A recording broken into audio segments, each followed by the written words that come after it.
Well, hello everybody. Welcome back to Reviews by Hunter. That is me.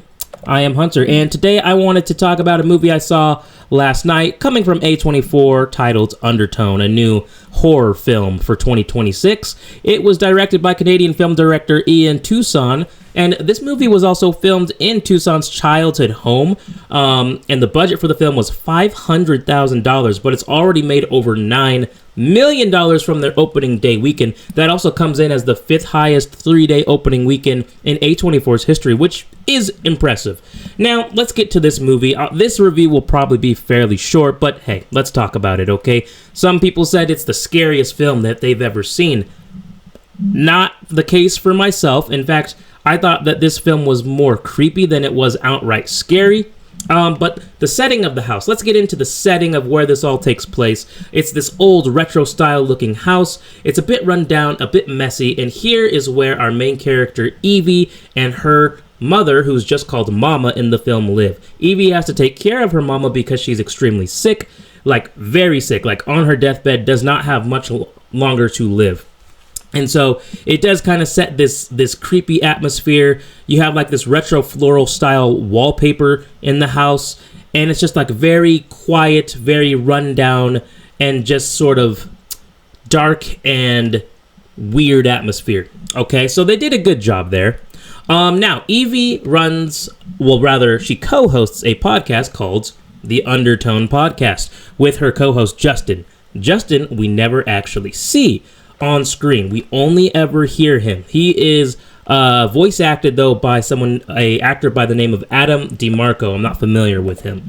Overall, yeah, okay. So what happens is they get sent like these 10 files from like this anonymous person, and each file has these recordings on them of, well, paranormal stuff taking place. And so throughout the movie, Evie and Justin are trying to figure out, well, is it real? Is it a hoax? What is it, right? Content for their podcast.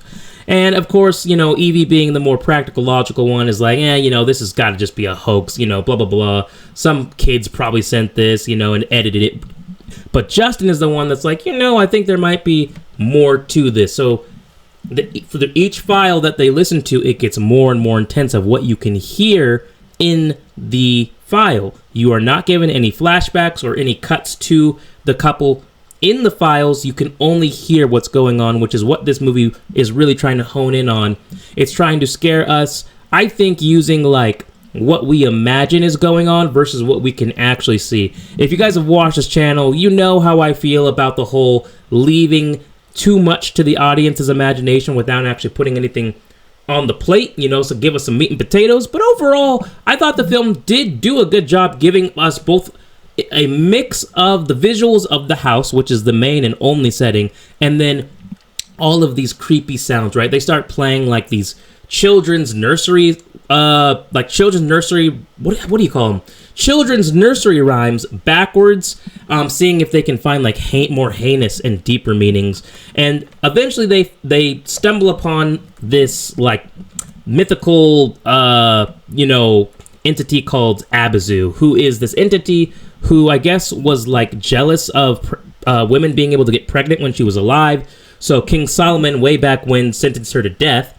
And then, but her envy for these pregnant women was so strong and twisted that it became demonic, and she started targeting pregnant women, forcing them to have miscarriages. Now, the couple that has sent the audio files, at least that's who, I don't know for sure who sent them, but the mother is pregnant in the files. And then we eventually learn that our main character, Evie, is also pregnant. And so they tie that in as I think a big reason why Evie continues to want to listen to these files as they, unravel more and more about this mystery. I honestly felt watching it in the theater that even the sounds that they were trying to use to scare us were not that scary. If anything, they were awkward, unnerving at best, but not particularly super scary. I thought that this type of film would actually work better if you were to just watch it at home with a pair of headphones on in the dark by yourself. I actually think it would be a lot scarier. Am I saying I'm going to do that? No, but I'm saying if you want to do that, I think that's how you get the most out of a movie like this. In my theater, nobody really like got jump scared. There really isn't any types of jump scares. It didn't seem like my theater reacted super strongly to this film. But again, it's definitely different than your typical type of horror. And so you're probably either going to love it or hate it. And that's probably why it does have mixed reviews. Now, I do, like, once again, I think it's trying to play on, like, the subconscious imagination through, like, you know, these distorted sounds that she'll play backwards over and over, and she's doing all this editing to try and hear if there's, you know, something more saying things in these children's songs and also in the file recordings. And so, as, you know, while you're watching, you have to decide for yourself, well, is there something more going on? Well, we know there is because we came to pay, you know, we paid to go see a horror film. So, yes, we know that there's something spooky going on. But it's up to our characters to figure out whether they believe it and also how far they're willing to go. Very slow burn horror, and yet the pacing was consistent in my opinion, so I can't really knock it for that. And like I said, I do love that each file does get a little bit more intense, adding more to the overall tension of the film. Like, okay, what is going to come from all of this? What happens when they get to the last file? Well, eventually they do. And at this point, did I already mention Abazu? That's the name of the entity, by the way, Abazu.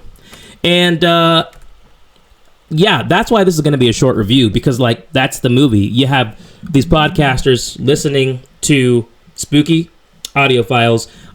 One thing I didn't like, there was a ton of lingering just shots of Mama in bed looking very ill. It was very awkward more than it was scary, and I mean like a lot of shots of Mama. And I was like, okay, something big is gonna happen with her.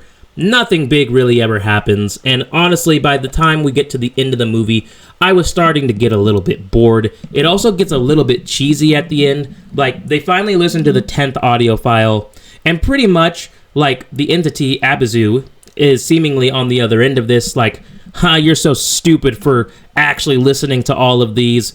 And, like, it just wasn't super scary to me, honestly. And they are, like, I already saw a much better version of this scene watching It, Welcome to Derry, where It the Clown rage baits Will over the phone, and it goes from, like, that normal speaking voice to his creepy clown demonic voice.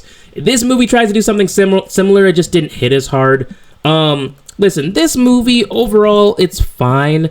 My rating would be like a 7 out of 10, because I do feel like as I was sitting in bed later that night, I was, like, a little bit creeped out, but like, yeah, this movie, it's not the scariest, it's not the best, it's not the worst, it's just a movie, honestly. It is a movie that came out in 2026. I think it's a good directorial debut. I'd give it like a 7 out of 10. I saw right now on Rotten Tomatoes, it has about a 75%. I can't believe some people are saying it's the scariest thing that they've ever seen, though.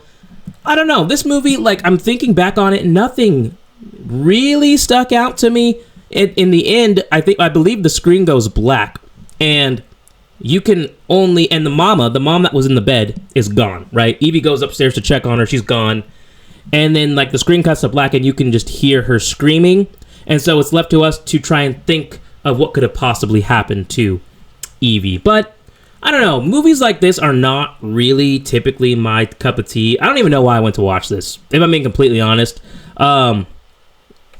I like A24, but it was fine. It was simply fine. I wouldn't say you need to run to theaters to watch this. You can probably wait for it to come out on streaming. I would actually recommend that, and then put on a pair of headphones, and I think you'll get a better experience than you would get in theaters. Would I rewatch this? Probably not. It's a pretty good attempt at, being a very subtle type of horror.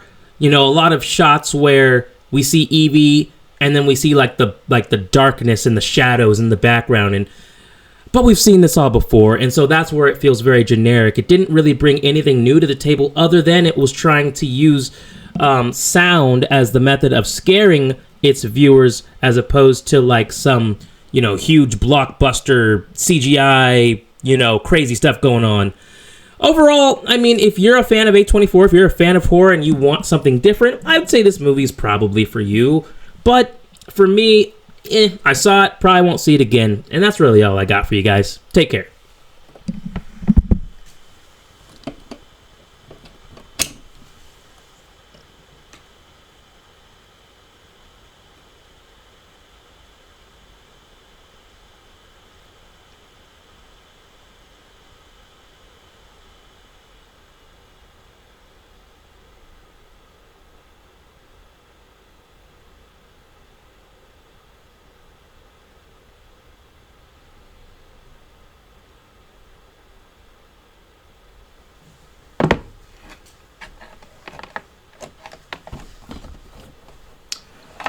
It's fine.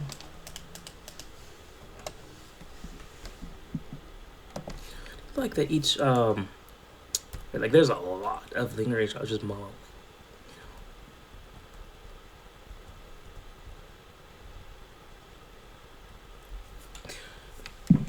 Oh, I forgot to add. Sometimes I just, oh, damn fucking.